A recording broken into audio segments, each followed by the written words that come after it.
श्री रविंद्र सिंह भाटी। धन्यवाद सभापति महोदय। आज आपने राजस्थान कोचिंग सेंटर नियंत्रण एवं विनियमन अधिनियम पर विधेयक पर मुझे बोलने का मौका दिया। मैं मेरी बात शुरू करूंगा।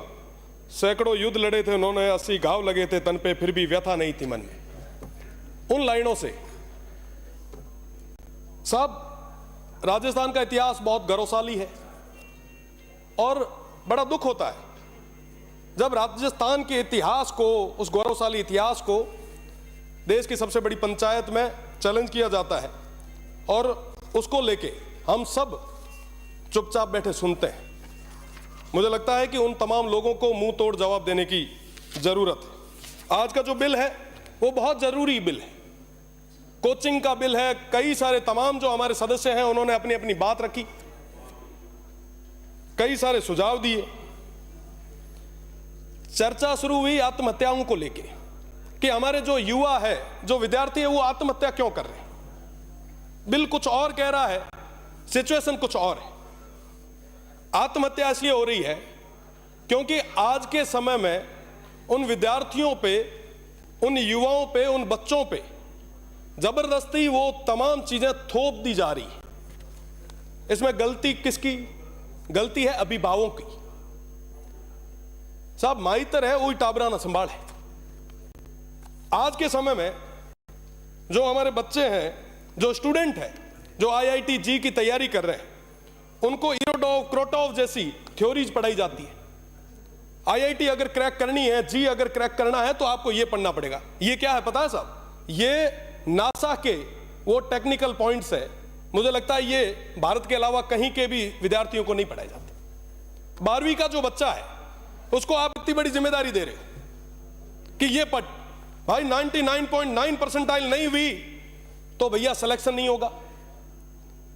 अरे सिलेक्शन नहीं हुआ तो अपने रिश्तेदार क्या कहेंगे?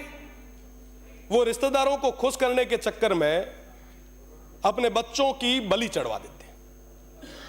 हम आरोप लगा रहे हैं कोचिंग इंस्टीट्यूट पे। निश्चित रूप से कोचिंग इंस्टीट्यूट में तमाम व्यवस्थाएं सही होनी चाहिए, पूरी फैसिलिटीज मिलनी चाहिए, पर साहब साथ ही साथ मेंटल हेल्थ की भी बात बहुत ज्यादा जरूरी है। आज के समय में जो 12वीं के बच्चे हैं वो हंसना भूल चुके हैं। हमारे सबके घर में बच्चे हैं, हम सब जाते हैं, देखते हैं जो कोचिंग इंस्टीट्यूट में जो तैयारी कर रहे हैं उन पे इस लेवल का भार रहता है कि वो परिवार के साथ में बैठ ही नहीं पा रहे। ये कंपटीशन का युग है। आज के समय में लगभग 10,000 में से जाके 100 जनों का सिलेक्शन होता है और उन पर इस तरीके का प्रेशर डाल दिया जाता है जिसकी वजह से वो ऐसे कदम उठा रहे। साहब, मुझे लगता है कि इसके लिए हमें नींवों को मजबूत करने की ज्यादा जरूरत है। नींव कैसे? आज के समय में हमारे जो स्कूल्स हैं उसके अंदर क्या हम सही तरीके से वो व्यवस्थाएं दे पा रहे हैं? हमारे जितने भी ग्रामीण परिवेश की स्कूलें हैं, क्या उनमें शिक्षण व्यवस्थाएं हैं, जो शिक्षा की गुणवत्ता है, क्या वो सही है? आपको मैं अगर मेरे शिव की ही बात करूं तो 11 विद्यालय ऐसे जहां पे अध्यापक ही नहीं है, पंचायत सहायकों के भरोसे चल रहे हैं। 42 विद्यालय ऐसे हैं जहां पर एक एक अध्यापक के भरोसे चल रहे हैं। 200 विद्यालय ऐसे हैं जिनमें सिर्फ 2 ही अध्यापक हैं।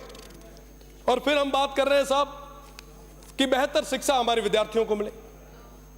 अगर मैं ग्रामीण परिवेश की बात करूं, मैं बाड़मेर, जैसलमेर और बालोतरा की बात करूं, तो आजादी के बाद जाके अब वहां पे कॉलेजेस खुली है और उन सब कॉलेजेस में एक एक स्टाफ है। फिर हम सब उम्मीद करते हैं कि साहब हमारे बच्चे जो हैं वो IIT में जाए, UPSC में जाए, बड़े पद पे जाए। फिर उनको कहते हैं कि साहब हम कैसे भी करके आप सेलेक्ट हो। सब उन बच्चों की नींवों को ही हमने कमजोर कर दिया है। अगर वाकई चाहते हैं कि साहब बेहतर हमें परिणाम मिले तो उनकी नींवों को मजबूत करने की जरूरत है। कोचिंग इंस्टीट्यूट की बात चल रही है। कई सारे हमारे जो माननीय सदस्य थे उन्होंने कहा कि साहब कोचिंग इंस्टीट्यूट जो है उन पे ये कर दो, वो कर दो। आप करें, आप नियंत्रण रखें, नियंत्रण बहुत ज्यादा जरूरी है। साथ ही साथ जो आम विद्यार्थी है उसकी फीस को लेके, कोचिंग इंस्टीट्यूट्स की फीस को लेके चर्चा बहुत ज्यादा जरूरी है और एक लिमिट बहुत ज्यादा जरूरी है। पर साहब अगर आपने राजस्थान की कोचिंग इंस्टीट्यूट्स को बंद कर दिया तो ये सारे बच्चे वहां राजेंद्र नगर, मुखर्जी नगर जाके धक्के खाएंगे। वहां के हालात जाके देखो आप साहब, 4x4 मीना पगी लांबा को नहीं, इतनी जगह रही है और वहां पे हमारे जाके बच्चे परेशान होंगे। साहब आप अधिनियम लाएं, विधेयक लाएं, सब चीजें करें, पर साहब मेंटल हेल्थ को लेके कोई ना कोई विशेष कदम हमें उठाना होगा।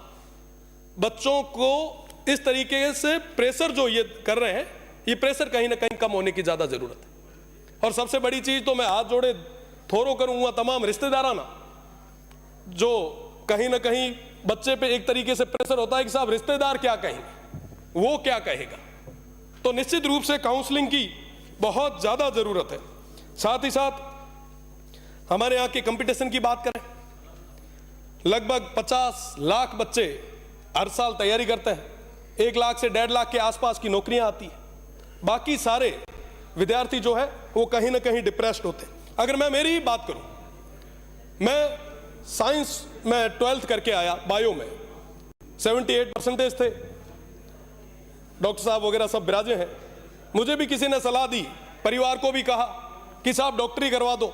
उस समय प्री मेडिकल टेस्ट हुआ करता था, इंटरेस्ट नहीं था, किसी और क्षेत्र में चले गए, वकालत कर ली। तो निश्चित रूप से कहीं ना कहीं जो आसपास की एक लॉबी है वो उस विद्यार्थी को यह भी नहीं पूछते कि साहब आपको जाना किस और है। तो निश्चित रूप से इसके लिए भी अपने को विचार करना पड़ेगा और साथ ही साथ अभिभावकों से विशेष निवेदन करना पड़ेगा कि साहब बच्चों को आप वो जिस और जाना चाह रहे हैं उस और भेजो, उस पर दबाव ना डालो। इसके बारे में हमें चर्चा भी करनी पड़ेगी। आसपास हम सब लगभग 200 के 200 जो यहाँ पे चुन के आए हैं, अपने अपने क्षेत्र में सब अपना प्रभाव रखते हैं।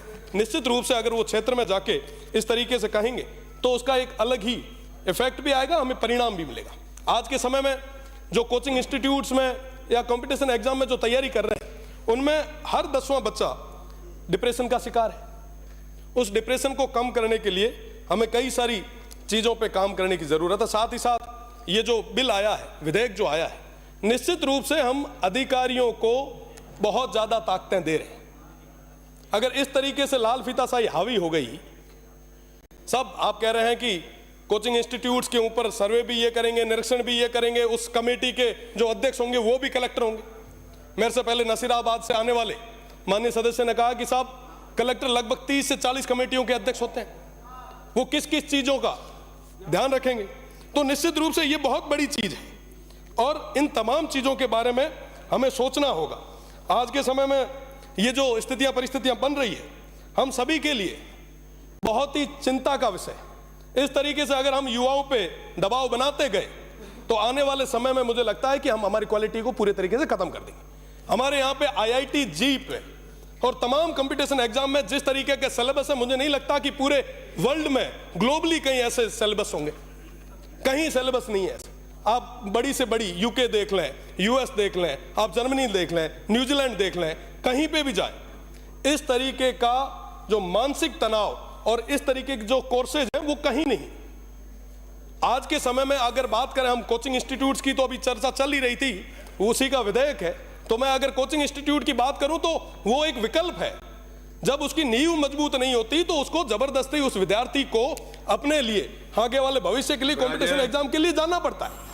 आज के समय में अगर आप इलेक्ट्रोल सिस्टम को खत्म कर दें, आप ये कहते हैं कि साहब एग्जाम के थ्रू MLA बन के आएंगे, तो मैं कह सकता हूं कि यहाँ पे कोचिंग खुल जाएगी MLA के लिए। तो निश्चित रूप से इन तमाम चीजों पे हमें चर्चा करने की जरूरत है कि मानसिक तनाव कैसे कम हो, हमारे विद्यार्थी जो है वो बढ़िया तैयारी कैसे कर पाए। ये जो विधेयक आया है, मुझे लगता है कि इसको परवर समिति में भेज देना चाहिए और इस पे विस्तार में चर्चा जरूरी है। बहुत बहुत धन्यवाद। बाद में बोलने दो। धन्यवाद सभापति महोदय। अगर मैं सरल शब्दों में अपनी